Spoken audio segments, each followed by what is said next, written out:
Well, we have a rather curious subject this morning, but I think it is one that has meaning and considerable contemporary significance.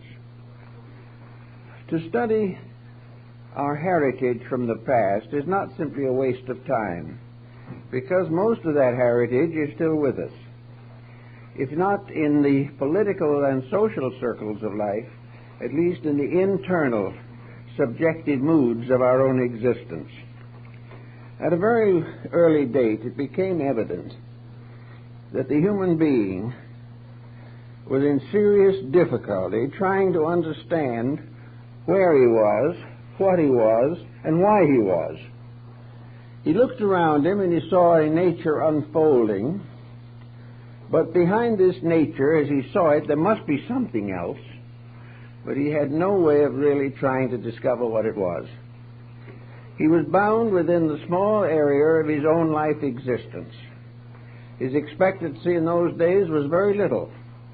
It is sometimes estimated that the average human being in those early cave periods, life was probably about 10 years, maybe a few more. Many of them didn't reach majority at all. So, it was a strange world with everything happening and no explanation for why it happened. Gradually, it became obvious that the human being had to have some type of internal existence which would carry with it faith and hope in his material life. Gradually, we find the rise of various beliefs, probably some of the earliest sort of shamanistic, the belief in spirits and ghosts, all this type of thing. All these believings came not from a carefully studied or planned exploration of nature. They came from a desperation of an individual or group of individuals struggling desperately for hope, to escape from loneliness, to no longer be an isolated creature in an unknown world. The human being was very much like a castaway on a desert island.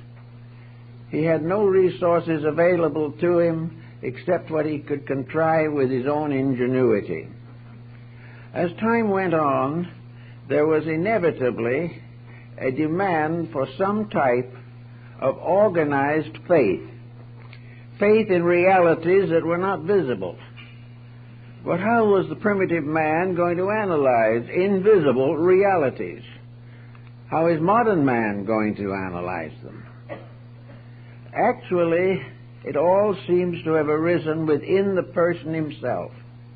The desperate need resulted in a kind of solution, a solution that was sufficient for the moment, and which it was always hoped would be improved and perfected in the course of time. This temporary solution is still the answer that we have to use. For with all our progress, with all our skills, with all our intellectualism, the individual is still lonely. He is still comparatively helpless in a world infinitely too great for him. Now he not only has to combat nature or adjust to its circumstances, but he must try to survive the complex situations set up by human nature in this little thing we call the earth. So altogether, our beginnings of faith, hope, and love lie in the desperate need for something that was superior to self, something that was stronger than we are, some ever-present help in time of trouble. Trouble was common, help was scarce. The individual went through countless miseries and misfortunes, but there had to be some hope, something to sustain the struggling creature in its long evolutionary path. There came up, of course, shamanism, which we find among the American Indians, the medicine priest with the rattle and the spells and the incantations, and with second sight and mysteries, who worked with the sick and gave hope of recovery. Then in other parts of the world, other types of help gradually evolved.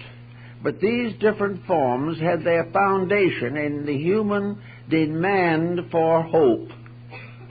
And the only way he could find hope, apparently, was through a strange contrivance with familiar and apparently hopeless elements. The American Indian in the Southwest, for instance, was very much concerned with creating charms, various good luck symbols, protective symbols. And yet he had no way of knowing, really, what would protect him, or where he would find anything that was sufficient. So he made a move that has become universal. He said, here is a pretty little pebble. Here is another pretty little pebble. These little petals and stones and flowers and so forth are pretty. They're nice. But in themselves they can't do any particular good to us.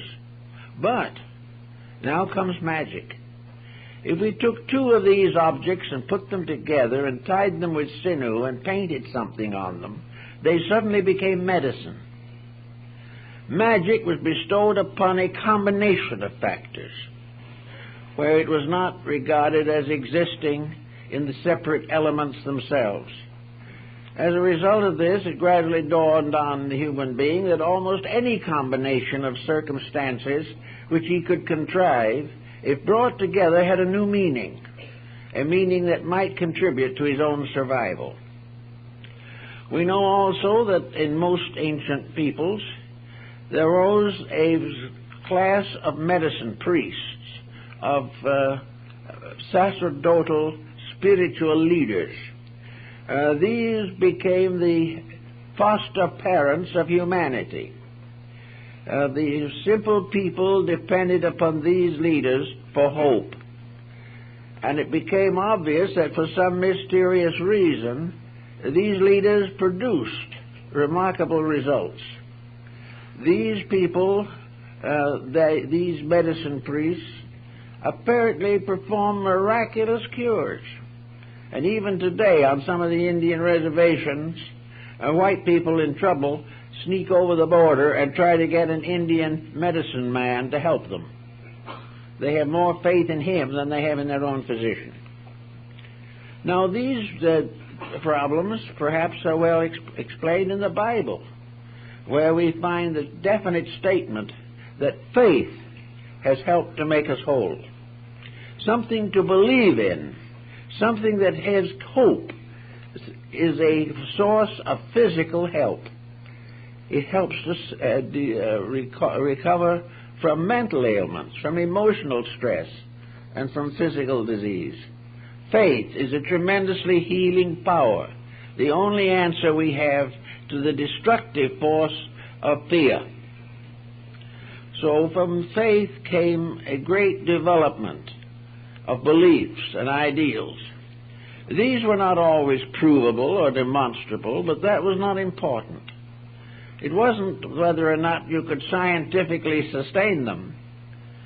The real answer was that people accepted them, believed in them, deposited in them hope for the future, faith in the power of something to protect. As time went on and religions and philosophies became more complicated, it was inevitable that efforts should be made to rationalize faith, to bring it under the control of reason. It was apparent that if the mind supported the faith, it was stronger. And so we have all kinds of philosophies, mysticisms, esotericisms, and every type of intellectual interpretation of natural phenomena. We have it today. But today we are in a little difficulty. Knowing that faith basically is the very cornerstone of survival, we find that many forms of knowledge, particularly scientific knowledge, exist largely to destroy faith.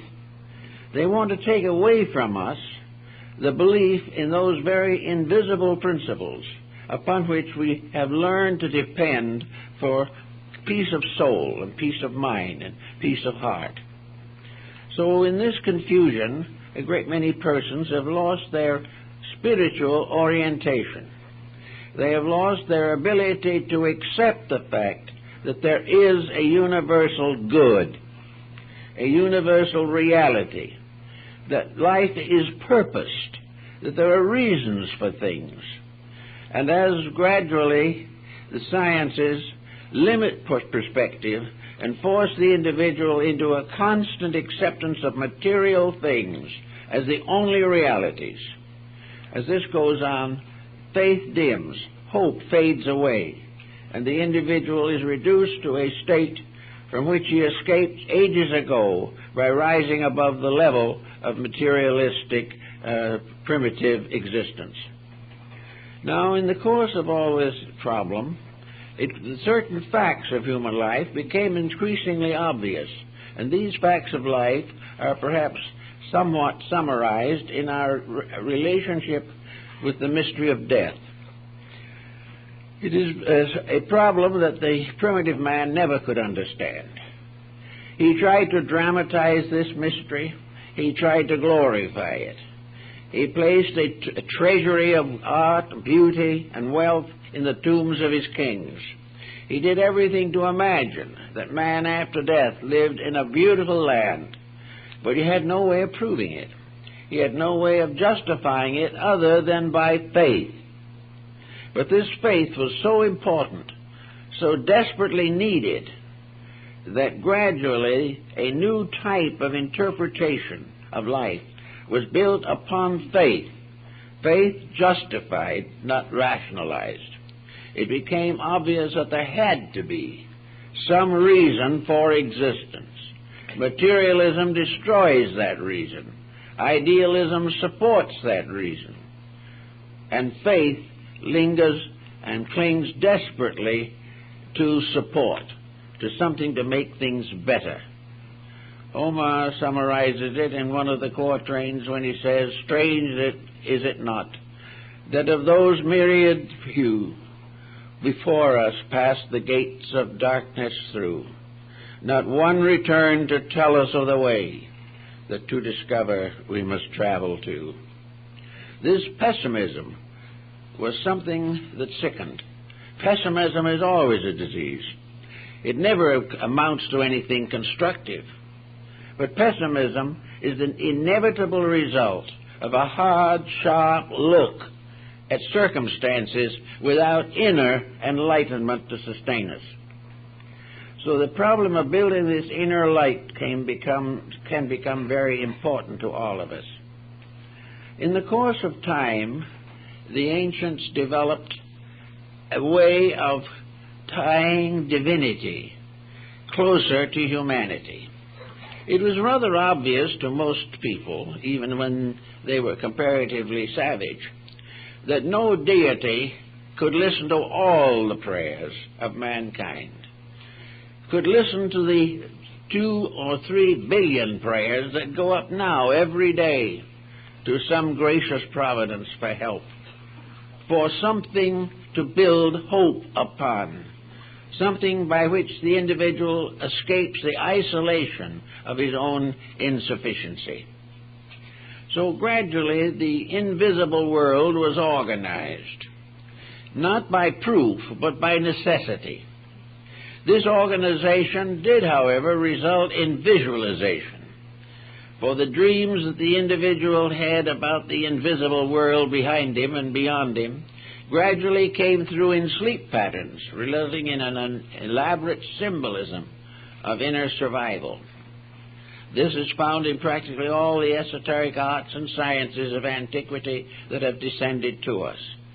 They have developed symbolisms of hope, symbolisms of survival, symbolisms of transformation, by which the suffering and ills of society can be transcended. In this particular phase of the subject, therefore, we have gradually enlarged the concept of God. We enlarged it in one way and reduced it in another. Certainly we do not have the thousands of deities that arose in Oriental religions. But we do have a realization that there has to be something between man and God besides space.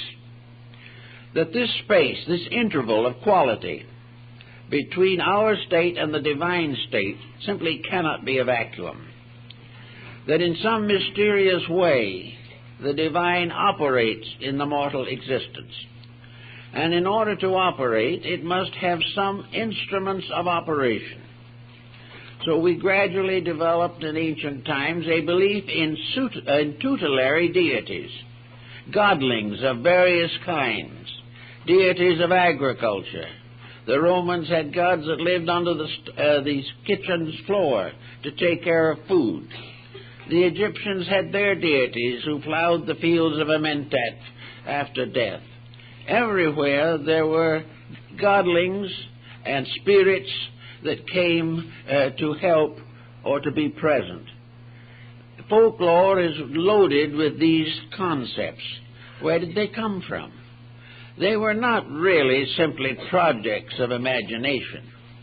They were the visualizations of hope, of faith, of the realization of a need, and an inner conviction that there must be somewhere something to meet that need. Now, we're talking about long ago, but we are not talking about things that no longer exist. The needs of our ancestors are still exactly the same as our own. We have made practically no progress in the area of the fulfillment of internal needs. We have gradually tried to assume that they did not exist. We have tried to limit existence to a single life. We have tried to assume that everything is accident and that all traits are hereditary. We do not have any solution to the great hunger of the human being for inner strength, for the power to meet the pressures of a world around him constantly betraying the world within him. In this emergency, we find, therefore, in every major religion of the world, a development of intervening deities, beings of various qualities that existed between the final ultimate theology and the common mortal life of man. In Christian philosophy and religion, these have generally been called angels or archangels. They were messengers of the divine. These, as messengers, became very important. They brought the legends and mysteries of faiths necessary to the fulfillment of spiritual realities. There also arose the negative counterpart of these, for as the messengers came from above to bring light to man, so below human beings rose to high degrees of spiritual development, and saints and heroes began to intercede for human beings before the throne of deity. So a network of intercessions was created, a network of hope finally more or less justified by a network of speculations. Now, as time went on, these speculations became more and more firmly established in the human mind, until in many instances these are no longer speculations. They are now traditional facts that have come to us through the wisdom of our ancestors. Now, maybe these facts are more factual than we like to realize, because actually our best instrument to discover the facts of things must lie within ourselves. It is our own insight that is the nearest to truth that we can ever have. We can't find this truth out in the desert somewhere unless it stimulates insight. Unless something comes from within ourselves, the larger work cannot be perfected. In some cases, we have the rise of various orders of deities, such as those which we find among the American Indians again. And even now, in their religious rites and rituals, the Ketchinas come from the mountains. And the human being, wearing a mask, and with certain ritualistic accompaniments, is considered to be a temporary god. And this faith is still held firmly in the American Southwest. It is held in Asia among the shamanism of Mongolia. It is still held in many parts of the East, even among highly civilized and highly skeptical peoples. The belief, the realization of the mask cult is very strong, and probably will be for a long time to come. I remember when I was up in the northern end of India towards Darjeeling, that a group of Tibetan dancers came down to give a performance for the strange visitors from afar. Among the dancers was a little boy, probably 5 or 6 years old. Everybody loved that little boy. He was so charming and had such a quaint way of living and thinking, and wore the cutest clothes imaginable. He was like a doll to most of the people who saw him, who came from outside of India. Then came the time for the dance, and the little boy put on a mask with a grimacing face on it, and decked himself out with some regalia, and started to join the dancers. And in the course of the dance, this little fellow danced over towards the visitors, the tourists. They immediately scattered and hid. The moment the mask was on him, those who knew the little boy were still afraid of him. This is a subconscious situation that apparently we have not been able to cure even now. So the masks appear in Egypt, in the temple rituals. They appear in the dramas of Greece. They appear in the dances and mysteries of Tibet, Mongolia, and Bhutan.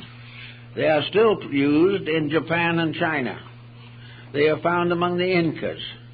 They were a part of the regalia of the Aztecs and the people of Central America. Masked dancers and costume dancers are still found in many parts of Europe. The whole situation is that with the change of perspective, where something that isn't normal or common is introduced, immediately there are strange inner acceptances. Something happens, and the individual is no longer oriented to the materialism which has gradually crept into his nature.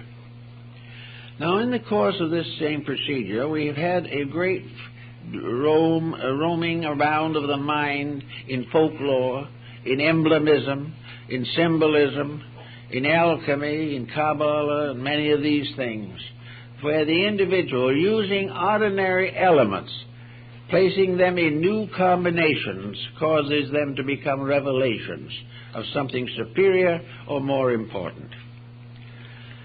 Now, in the midst of all of this, we come to the classic Greeks. And in the classic case, of course, the most outstanding example of something is the spirit guide of Socrates. Socrates had a spirit that was born with him, according to his own statements. And this spirit was called a daemon. Our word demon comes from it, but it is a use that was made after it was assumed that all these pagan deities were devils. Actually, the demon was not an evil spirit, but a friend, a guide, and a counselor. And wherever Socrates was in danger or difficulty, his spirit came to him. The daemon or guardian appeared, and he writes about it, discusses it, and tells of the examples of its presence. When, however, the time came for Socrates to die, when it was ordered that he take the hemlock and die of poisoning, he says that his spirit left him weeping. The spirit was no longer with him. Iamblichus, in his study of the mysteries of the Egyptians and Chaldeans, describes in detail these familiar spirits.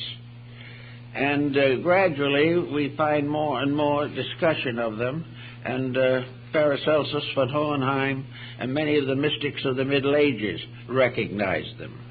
They were also recognized by the early church, that there was something that came along and sort of protected and helped and guided and became an invisible parent to a visible orphan, not necessarily because he lost his family, but because he was an orphan as far as his inner life was concerned.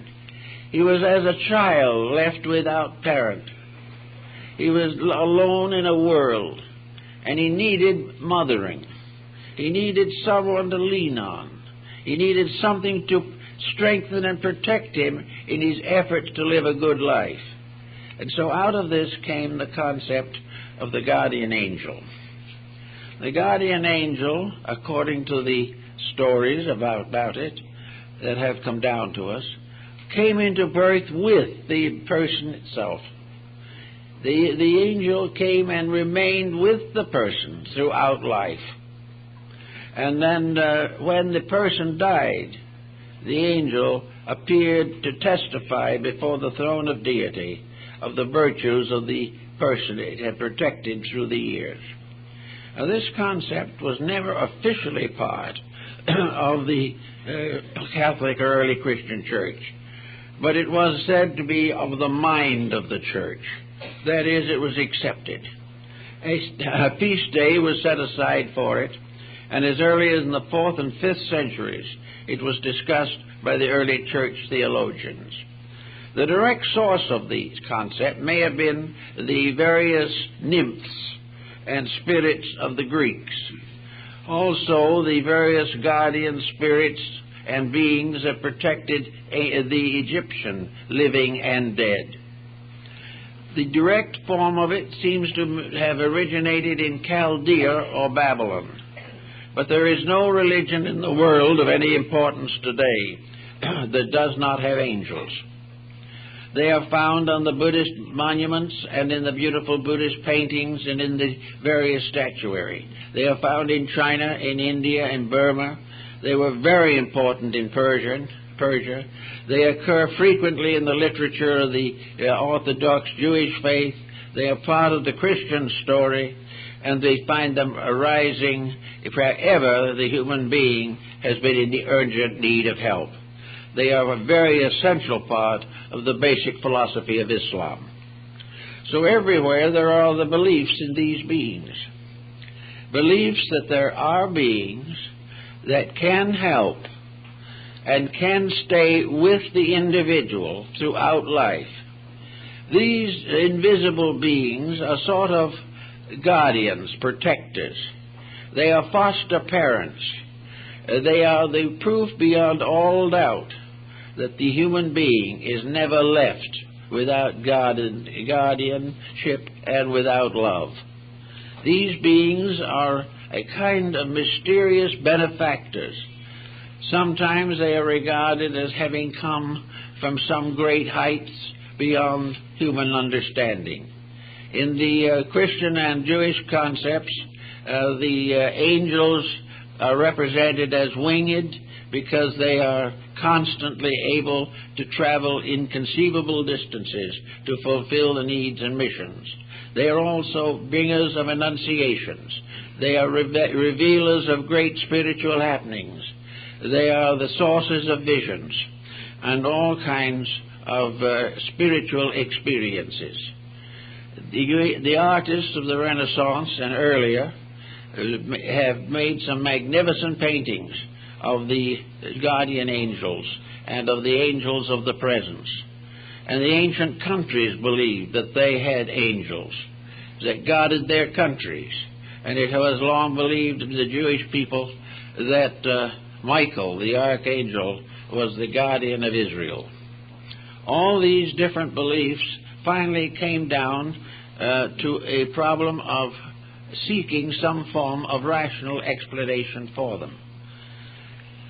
To have a belief that goes all over the world, accepted by some of the world's finest minds, that is not provable or demonstrable in terms of fact is always a difficult situation to face. And yet it has not interfered markedly with the belief in these beautiful beings who are the particular custodians of the divine love, sharing it with mortality and bringing it into the world. The Egyptians gave us some psychological clues to this situation. And also we can come down now to the physical problems of today to see if we can understand the psychology behind this particular situation. Perhaps best expressed by one of the mystics of Europe, namely that where there is a great necessity, that it must be filled. It must occur if it is necessary. And where there is a great need for some form of spiritual security, it is certain that nature bestows it. The only thing is we are not quite wise enough or not open enough to understand what is actually happening. But here today we are in a world of lonely people. People who are losing faith in themselves, losing faith in their society. Fear is becoming one of the most common of all emotions. We are more lonely perhaps than any time in the last 2,000 years. But we remember the journey of man as described by Plotinus, where he said, life is a journey of the lonely to that which is alone. In other words, the individual goes to that which is the final supreme end of all existence, deity. And the deity in a strange way is also alone, having nothing to depend upon except its own internal eternity. So in this phase of the matter, it is natural and was natural throughout all the crowded and the suffering periods of history for humanity to build some kind of an image of faith, of hope, of charity, and to gradually lean more and more upon this without really knowing what it was all about. And the proof of the existence of the guardian angel did come to a great many people. It came in strange ways. The fulfillment of prayer, the individual asking for help, depending only upon the help of the invisible, received that help. And as a result, it seemed inevitable that all this faith was real, that all these hopes and prayers and divine expectations were part of a divine plan and not a mirage arising in the human mind itself. Actually, of course, there is no doubt in the world that the great benefit of the belief in the guardian angel was the fact that it strengthened character, that it provided inducement for virtue, that it made it easier to understand, easier to bear burdens, and to realize that no matter what happens, or how often it happens, or where it happens, no one is ever alone. We are never less alone than when alone, according to one of the poets. So this fact that we are not alone perhaps changes the entire destiny of many individuals. They suddenly feel themselves to have a strength that is not their own, a strength that is supported by a divine edict, by a divine presence, by something like an invisible mother or father that walks with them, that stays with them all through life. This comes up also, of course, in our Buddhist Buddhism, where the pilgrim going on his journey of pilgrimage from one shrine to another wears a broad-brimmed straw or bamboo hat on which are the words that he walks with another, the another being the Buddha. So this another that is stronger than we are, and yet is with us, and is available to us night and day, anytime, anywhere, became the basis of a great deal of mystical experience. Mystical experience gradually bestowed upon this conviction dream and vision likenesses. Individuals saw these spirits. Paracelsus describes in detail all the nature spirits and the gnomes and the undines and the salamanders that ancients believed were the custodians of flowers and plants. The American Indian in the plains had his totems. He had an animal spirit that guided him. He had to go out and perform vigil and learn what animal was to protect him. And when he went in vigil and had a dream of an eagle, the eagle became his protector for the entire lifetime. And he prayed to it, and he recognized it, and he thought about it. And he knew that the strength of the eagle was his, as long as he kept the rules.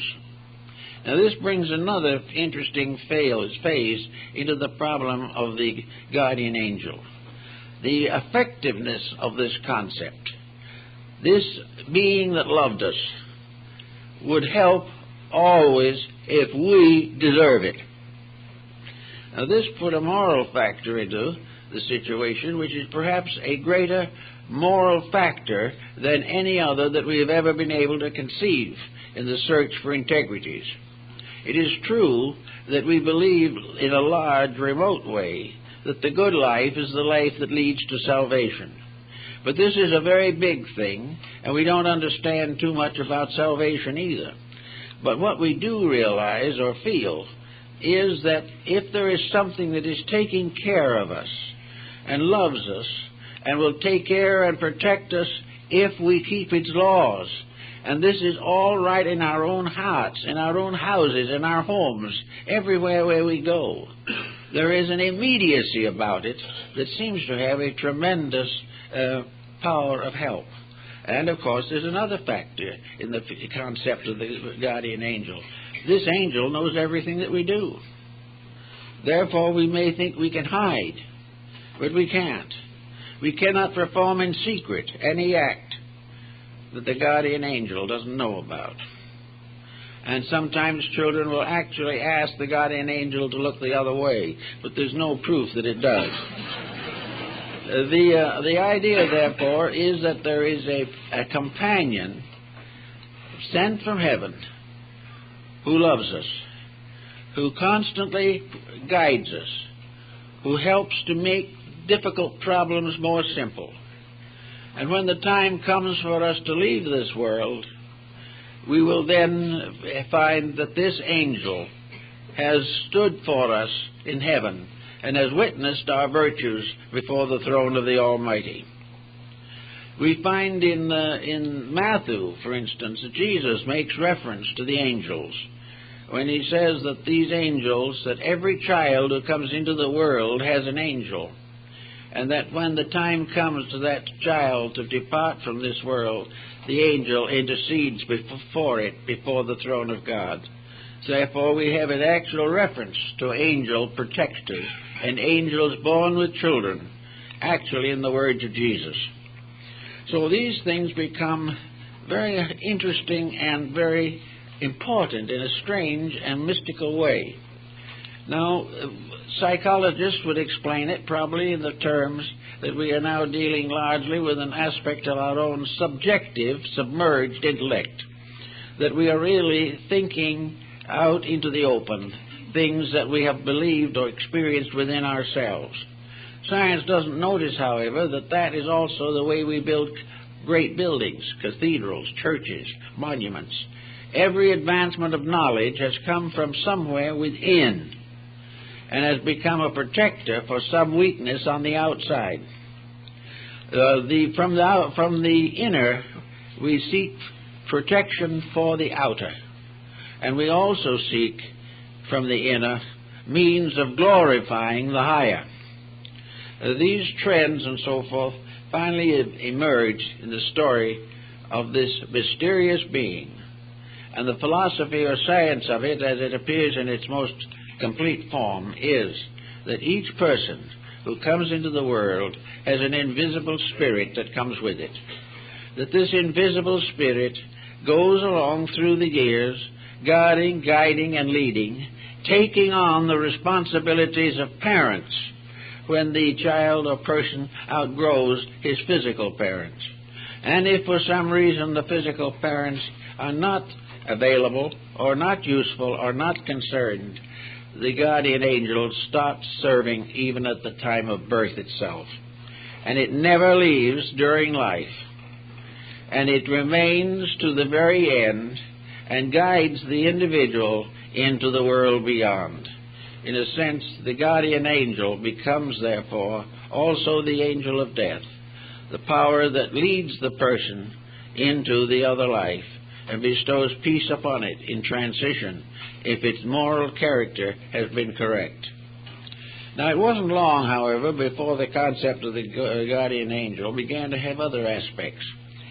If this good spirit was always with us and was always working for us, why do we do so many naughty things? Why doesn't the guardian angel keep us in virtue all our lives? Well, this is a question that theology has never been able to solve in the problem of creation itself. For theology has always been confronted with the Christ and the Antichrist, with the good and the bad. And so in the doctrine of the guardian angel, it was assumed that actually there were two of these powers. One good, as the Greeks pointed out, that went with you to do all that was wonderful and beautiful, and one lurking that would take over if you were wicked and make life completely miserable for you. Now here we have the problem of Goethe's Faust and Mephistopheles, the spirit of evil or negation, which, however, was actually a spirit of retribution by which we ultimately learn to outgrow our own mistakes. But most medieval people, and particularly in the periods when magic, sorcery, and demonology were prevalent, believed that there were two of these beings. The good spirit they called the guardian angel, and the bad spirit they called the guardian on the threshold. And the guardian on the threshold was a mysterious monstrosity which each individual had to rise above before he could pass to a better life beyond. In other words, this was more or less an embodiment of karma, the type of karma that the individual suffered from as a result of his own misdeeds. And the guardian on the threshold was in control or in command of the imperfect life if it was bad enough to deserve such punishment. And then it was the one that took over and took the life back into the material existence again and started the karmic cycle once more. But in the ancient Egyptian and Greek mysteries, there were two guardians at the pillars of the temple. One was this beautiful spirit, very often in Christian art represented as holding an anchor, and the other was the spirit of the guardian on the threshold, a more gruesome type of thing, a part animal thing, which was there to test whether or not the individual was worthy to go on to a higher life. These became parts of symbolism and ritualism, and are found in many different beliefs over periods of time. It must be fair to say, however, that the dweller on the threshold was never as popular as the guardian angel, but it was something that also played a part in man's moral life, because if good protected him, evil dishonored him. And the most important point was that death did not end either. In some mysterious way, what we are survives life on this material planet. Therefore, the idea that we could escape by becoming eternally unaware, if we would simply cease to exist, was something that the ancients couldn't contemplate without asking certain relevant questions. One was, if it is possible, or if it is inevitable, that we cease, then there is really no explanation for why we exist at all. There is no possible idea sensible to man that even in his own limited perspective he contemplates that would put a situation such as we have here and end it with oblivion. We can't imagine the long and painful years of living, the consecrations and dedications, the virtues and the vices, the values and the mistakes, that all ends in nothing. The human mind just couldn't contemplate that. it required a scientific education to be an atheist. Without that, you just can't make it. But if there is something beyond, then that something is worth thinking about. It's also worth striving to understand. And in about the early 17th century, we had the rise of a great Christian mysticism. A mysticism which was gradually secularized, but which began undoubtedly in the early church itself. In this mysticism, there were contemplations and thoughts.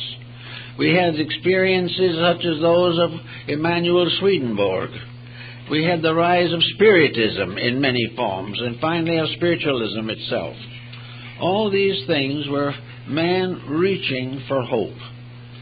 During World War I, a great many families were disrupted by the loss of a loved one. Immediately, there was a rise of interest in spiritualism. Arthur Conan Doyle, Sir Oliver Lodge, and others spearheaded a revival of spiritualistic phenomena because of loss and pain, because of man trying to understand why the problems of sorrow should be brought to the earth by man's own conniving, why he should make for himself tragedy and involve others in it. So the whole problem of the guardian angel finally summarizes in man's infinite need something to help this sadness, this deprivation from which so many suffer. And this type of thing is especially noticeable probably in the older age groups. So many older people live alone. So many are disillusioned, embittered. Many live with their griefs day and night. Others try to forget everything, and always before them is a curtain, a veil, through which they must sometime pass. Without something to help in this, it is inevitable that the human estate would not be glorified. But the answer does seem to be in the realization that there is something. There is something there to protect us, something there for us to understand and to do something about. And little by little, it was introduced into the fact that in some way this guardian angel could communicate with us. Communicate with us actually, even though we couldn't see it and didn't know very much about it. We felt its guiding influence. We felt that when we were in trouble, it sort of stood by and tried to show us a way out. It was there on cases of temptation. It was there to wag its finger at us more or less reprovingly when we used bad words. Actually, there was something that was another kind of parent, something that would correct our faults, protect our virtues, and be there when most needed. So we began to think about it a little bit, and finally we gave this thing a name. And I think that probably this name problem is the key to the whole thing. We said that the guardian angel communicated with mankind through conscience, that some mysterious way conscience was a being, an entity, and that entity was constantly there to help, that somewhere in our known natures there was a realization of good and evil that was superior to dogma, theology, or the vicissitudes of an inconsistent economy. Somewhere in us there was something that said, oh, don't do it. Or on another occasion, you can't say that, it isn't true. And if you go against this guardian angel, they said that it wept. Well, conscience weeps, because sometimes conscience weeps for a lifetime over one mistake. We do not get over completely the evils that we commit or the problems that we cause for other people, and we can't hide it from the guardian angel. And how could we hide it from our own conscience? Therefore, in many ways, it would appear that the guardian angel is a symbol and an embodiment of the power of the human soul. That in the soul is something that is born with us, that with us all our lives, that God grows up with us, and after death goes on to testify to us. This sort of made a bit of sense with some of the more modern constructive psychotherapists, that in a mysterious way there was something, that there is something in each individual that is better than the rest of him. It is not fair just to simply call it God. It is too abstract. It is true that God bestows life and is the final source of all. But the good life seems to come to those who make certain additional contributions to their own salvation. The good life is for those who some way find a way of truth in the midst of all these difficulties. So the conscience becomes the symbol for, as it says in Hamlet, for conscience doth make cowards of us all. Every time we outrage conscience, we suffer. Every time we go against it, we regret it. And yet, in many cases, conscience is something we would love to forget. We wish we could go against it, because it interferes with so many things that we want to do. But what are the things that it interferes with? We now realize more and more that the things it interferes with are things that we should not do, and that the idea that it is simply a disciplinarian for no good reason, that it is a tyrant, simply cannot be sustained. It is also true that conscience is forever growing in a mysterious way, or appears to be. Whether it is actually growing is not so certain. Perhaps it is manifesting itself a little more all the time. Because things that we might have done at one stage of life without feeling a bad conscience become the source of conscience regrets if we grow older and commit the same actions. And if in any way the conscience does get adversely used, then we realize that there is a support in society for conscience, that conscience is tied into our legal codes, into our ethics, our morality, and all of our human relationships. It is tied into our sacraments and the qualifications of faith. It is bestowed in the problems of baptism, and it is with us in the last moment of extreme unction. The conscience is right there. And if we do really believe that it is there, and is our power of right, and is our ever-present strength in time of trouble, then it becomes a very valuable and important part of ourselves. Also, there seems to be some relationship between conscience now and conscience in the past. We seem to be born into this world on different degrees of conscience levels. Some have a higher standard of what is right than others. Some have one virtue, some have another virtue. And in religion particularly, the education of these virtues can be largely sectarian. Some religions consider virtues other things that we and other faiths believe to be vices.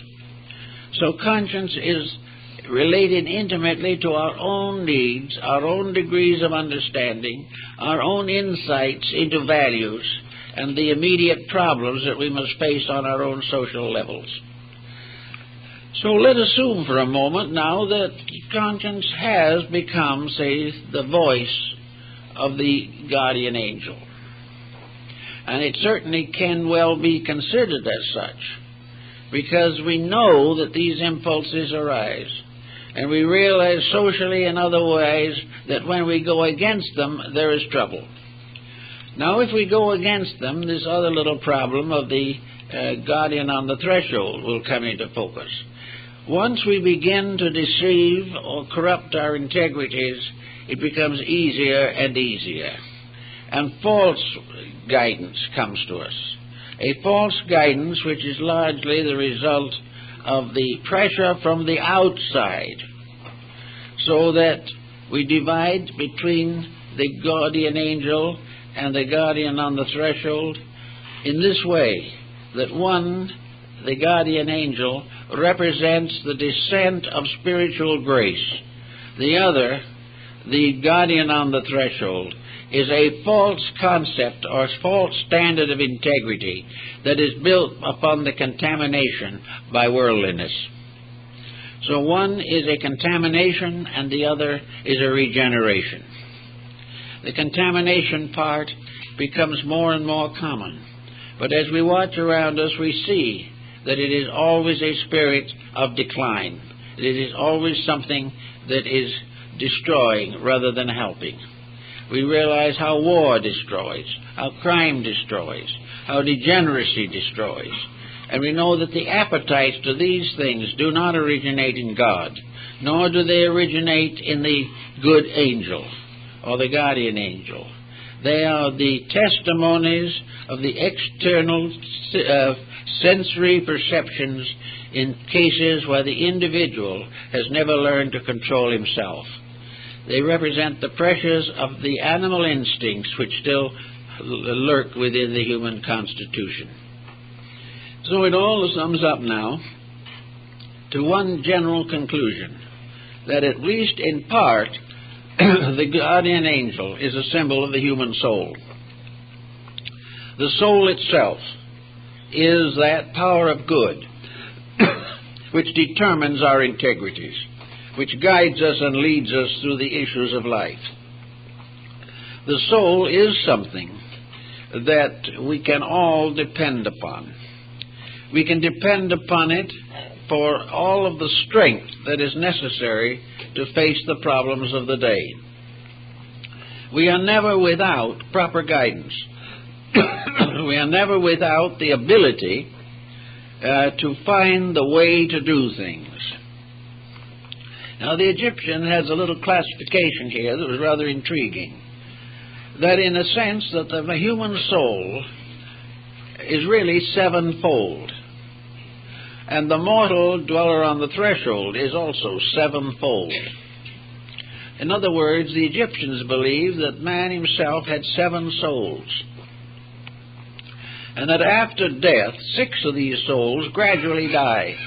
But the 7th soul is eternal and goes on to the next embodiment, is reborn, and continues to be the reborn guardian soul in the new life. The 7 souls of good represent the 7 cardinal virtues of the church.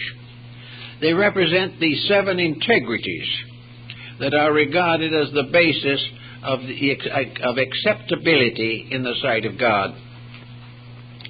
Each of these has its own areas, and it becomes obvious that in the course of evolution, some of these virtues either no longer are effective or are transformed in some way.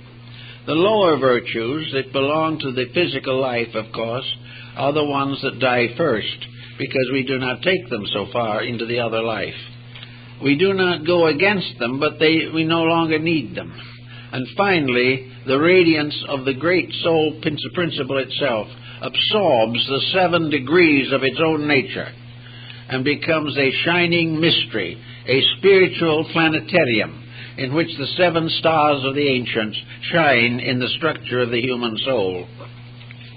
The soul, therefore, has its controls, its divisions, its subdivisions. And in some instances, the ancients believed that there were several guardian angels assigned to each person for various reasons. For example, supposing this person had decided to become a priest, the guardian angel would be therefore able to select a priestly guardian for that life. Another one wished to be an artist, and in addition to the natal daemon, as it was called, there was a special angel appointed to perfect beauty in the life of that person. All beautiful and good things come from beings and not from circumstances or incidents. That which is, as one ancient said, that which is great enough and strong enough to bring a man to his knees in the presence of a great painting is not dead, it is alive. Beauty is a living thing. Beauty is a part of the soul. All parts of the good in man are soul powers. And those that go against these soul powers lose or are deficient and gradually drop back again to a comparatively animal level of existence. The soul, therefore, is the substance of the good, the beautiful, and the aspiring. As we have said on some occasions before, when Stradivarius was asked how he happened to make violins, he replied, God made Antonio to make violins. And in this concept of the guardian soul, when the soul comes into life, it is supposed to have the power to select within a certain range what it will do with life after it gets here. It chooses its own career and faces the problems before they occur. And if he decides, like Stradivarius, to make violins, a great artist, a great musical muse, a great musical sibyl will come with him to guide him through his years. Not only because of his need, but this is a service performed by the guardian angels, because in their coming and helping the individual to fulfill his own greatness or his own needs, they are also contributing to the glory of the world and all that is necessary for the perfection of human endeavor. Whoever the guardian angel was that watched over Michelangelo served all mankind. But the ancients believed that definitely this was a spirit, and that this spirit would only come when truth prevailed, that it would only come and give beauty when integrity was there. And there is a story of a couple of art critics wandering through the Luxembourg Gallery in Paris, and they came upon the works of an artist, and they studied them, and they looked it over, and finally one of them said, this is an exceptionally fine painting. And the other one said, yes, it is his greatest work, because he was in love when he did it. And this was again the angel, because if the love was sincere and pure, the angel was there to help. So all through the integrities of things are the stories of the guardian angels.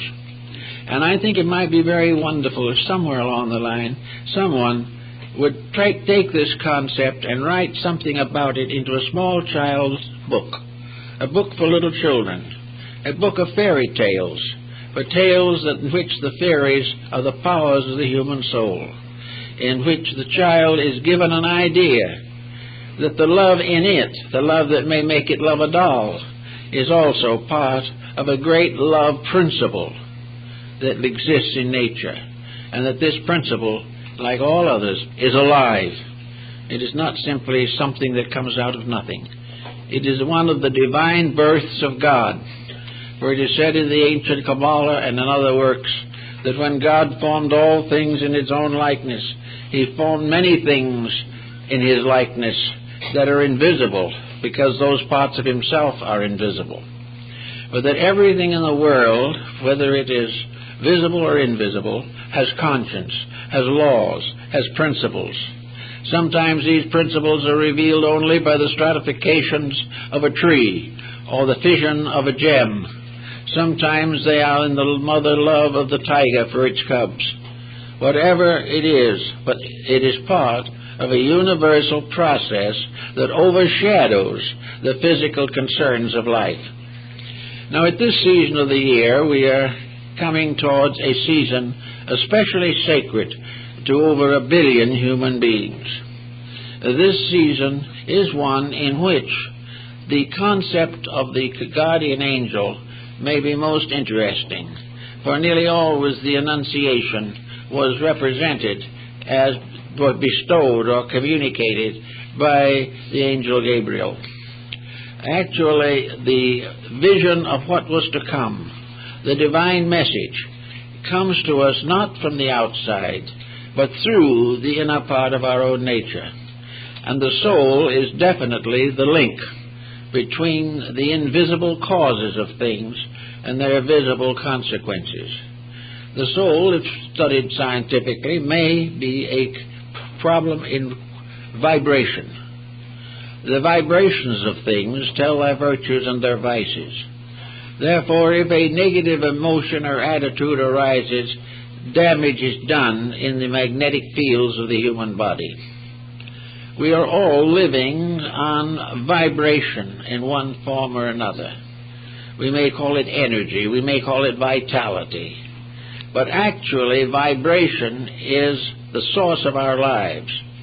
It maintains everything that can possibly happen, and its rates change as we change. Vibration changes with every thought that comes into the mind. The study of the magnetic fields of bodies proves conclusively that the moment an individual becomes selfish, the light around him changes, and one who can see that light knows the selfishness has moved in. Now, selfishness, of course, is toxic. All negative vibrations are toxic.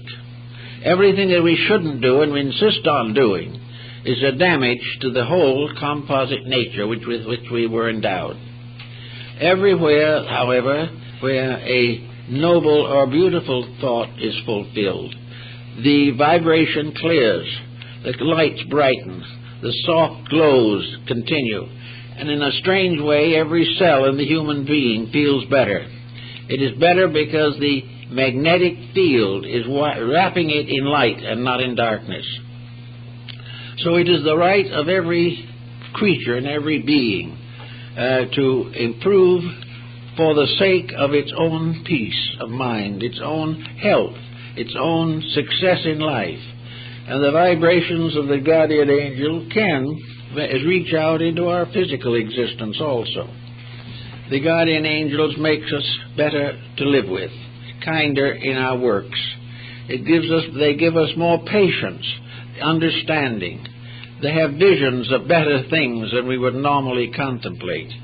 And all through the years of life, if we follow the footsteps of this spirit guide, so to say, we will achieve a great deal more.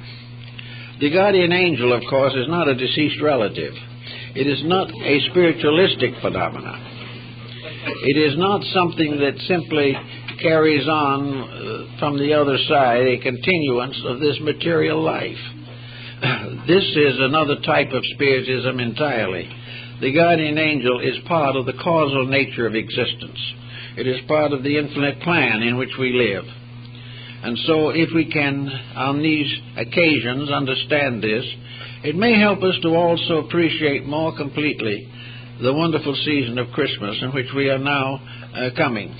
A Christmas which is being blurred and damaged because we are not listening to the voices of conscience. We are not really trying to do what the guardian angel would have us do. Now, it's a grave question as to whether the guardian angel is much interested in prosperity or is much interested in extravagant gift-taking or making. It would not be this at all. The guardian angel's rejoicing comes with thought, with love, with sincerity, with devotion, with self-sacrifice in causes greater than ourselves. The guardian angel doesn't want us to give something we have. It wants us to give something we are. It wants us to share a life with someone or with something, to reach out and touch that which is in pain or sorrow and do something about it.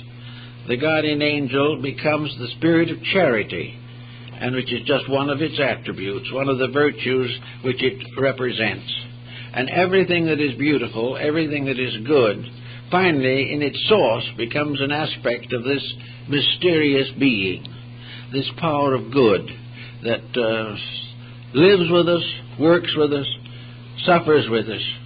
And there are old pictures and old symbols showing the guardian angel weeping because of the failure of the person to accept the challenge of integrity. And other countries and other parts of the world have found different ways of representing these powers, but all in all, there is not too much difference in them. They are impelling the person constantly to the accomplishment of something. It is the guardian angel that impels some people to become members of the clergy. It is the guardian angel that makes some people be parents and good members of a family. And it is the guardian angel also that wants to see that the little one born into the world is born into a happy and loving family. It wants to have the parents feel its presence from within themselves. The true father and mother will be the one whose impulses and urges are those of the guardian angel, that they have accepted the guidance and guardianship of a life. All these very sensitive, gentle things belong to a way of life that's hard for us to understand. And it's also very difficult for us not to assume that these things are antique or moribund, or that they don't exist anymore, that we're not expected to do these kind of things. They all belong to the past. Well, there are a number of ways in which the past, in a strange way, was more beautiful than the present. Now, we all know that in the great evolutionary course of things, the past was necessary, that we had to leave it behind. But there is no reason why any of us at any time should leave behind anything that is good that was ever in the world. Because all this good is locked within the concept of the guardian angel. It brings with us the wisdom of the past. It gives us the insights and the moralities and the integrities of long ago. It bestows the impulses to dedications, to self-sacrifice. It creates the people like Mohandas Gandhi. It also creates the Abraham Lincolns. These are people living by virtue of the soul within them. Each one has gradually revealed out of its own life the workings of the guardian angel. And all guardian angels, when they work, transform people into guardians also. The guardian angel was the power that manifested itself in Lincoln when he became a guardian of a new way of life in this country. The guardian angel always works through service, through giving, through sharing, through contributing various virtues. In the ancient times, the people like Pythagoras had their spirits. Pythagoras was regarded as an embodiment of Apollo. He also had an attendant muse that was with him. Each of these people, according to legends, were guided by mysterious beings that accompanied them. It was a muse, or it was maybe a guardian angel, that appeared to the Emperor Julian and told him to take the purple. He only reigned for less than 2 years, but the angel told him that was his duty. Others have probably inspired men like Luther to retire into banishment and spend his life translating the Bible. But wherever there is a labor to be done, it is the progress of the soul in man that makes that labor possible. Growth comes from the soul, not from the mind or the body. And the growth that comes from the soul has always been regarded as the blessing of the guardian angel. So each person in his own way may have this wonderful being working for him and with him and by him in all of the works of life. We certainly realize that in a mysterious way, and according to the early church, when the Christian dispensation was fully established, that it gradually usurped the powers of the guardian angel. And one of the early church fathers said that the guardian angel of the whole world is now the Spirit of Jesus Christ. That the guardian angel have all given their authority to him. But on the other hand, the church admits that he works through the guardian angels also. They bow before him, but they still do his work. So there was this belief in the church, and it has continued to the present time, that man is never left without help. That even when things seem to be so bad you do not know what to do next, where tragedy seems to move in on every side, that there is not only help, but insight. Another virtue of the guardian angel is insight. Our tendency is to accept and reject without much consideration or thought. We do as we feel like doing, and we try to accept things as we feel about them and not give much attention. But insight is the power of the individual which, when strengthened by faith in the presence of a guardian spirit, the insight is what the guardian angel tells us about the real reason for the things that happen. The guardian angel then gradually brings through conscience and through inner experience the realization that everything that happens to the individual is important. Everything that happens is a discipline of some kind. It is a kind of an initiation into the great mysteries of existence. Every sorrow is an opportunity to grow bigger. Every loss is a gain of some kind. Everything we have is a challenge for use. Everything we lose is something to give up with graciousness and kindness. Every friend is to be cultivated. Every enemy is to be reconverted into friendship. There is nothing negative to be left unchanged, nothing that is positive to be overlooked. This becomes perhaps the greatest of all Christian disciplines. It becomes perhaps the fulfillment of the whole story that we recognize in the life of Christ. Christ represents to many people some being from God who came to protect people, to save humanity from the weaknesses of their own natures. And this process of saving is not to be fulfilled or cannot be fulfilled unless the Christ in you performs the labor. And in a sense, the guardian angels are the aspects, ministers of the Christ power in man. And they follow the commandments of the New Testament and of the Last Supper and the Sermon on the Mount. For the guardian angel tells us to keep the rules. The guardian angel says, forgive your enemy. Now, we don't have to forgive the enemy. We have the power of limited determinism, as St. Thomas Aquinas called it. We don't have to forgive the enemy. But if we do not forgive the enemy, we have lost contact with truth. Something is lost in us. Something has been done that has defiled us. We have not fulfilled that which our highest spiritual dedication should make necessary. We have allowed personal things, animosities, antagonisms, jealousies, revenges to take over, all of which are abominations, as they are called in the Bible. Therefore, that we all are trying to do is to find the courage to follow conscience, to follow the integrities of life, and to go on according to the spirit of our faith, a spirit which depends for its perfection, its manifestation, and its fulfillment upon us.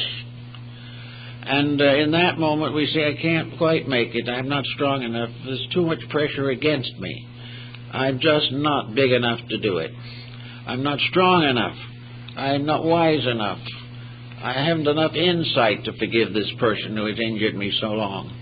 I can't get over the grief or the grudge or something of this nature. Well, if we are perfectly quiet under those conditions and just let nature have its own way, the guardian angel will help. It will come in as the period of conscience. It will kind of reveal to us all of the elements and factors that are necessary to a proper adjustment. First, it will calm the antagonisms. It will help us to realize that these attitudes are not of God, but belong, if to anything, to the anti-God or antichrist. That there is nothing to be gained by perpetuating evil. And then perhaps we will say to the conscience, but I'd like to, but I can't forget. I can never forget what has happened. And the guardian angel says, don't forget, understand. And if you do that, you will probably find that you can transform the injury into soul power and soul growth. And when you do that, the guardian angel will pat you lightly on the back and let you know that you have succeeded in something. So it's kind of nice to think about the idea that there's someone around that is on our side of almost anything, as long as we are on the side of truth. If we can be on the side of the realities of life, there's always something that's with us, something invisible, but something real. Perhaps we want to call it the higher part of ourselves. Perhaps we want to think of it only as the soul which we have received from God. Perhaps we'd like to think of it as an elder brother somewhere, or an older sister who's kind of watching over, or a kind of spiritual parent who never fails. But whatever we want to consider it, the belief in a guardian angel has undoubtedly contributed a great deal to the moral growth of mankind. Whether it's demonstrable or provable or not, it is a beautiful necessity. It is something we're all better for believing, whereas doubts and negative attitudes do nothing to help. They do not give us any further strength or insight with which to labor for the perfection of our society or the advancement of our own ethics. It is therefore very good at this time to kind of try to make an acquaintance of this character in yourself. Try to find the guardian angel. All you have to do to find it is to be quiet for a moment and think a beautiful thought, and it's there.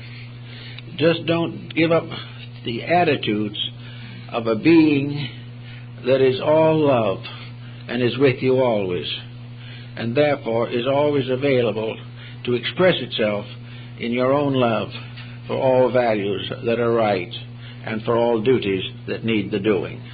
I think that's in the spirit of Christmas, and I hope it's kind of, touches things up a little bit.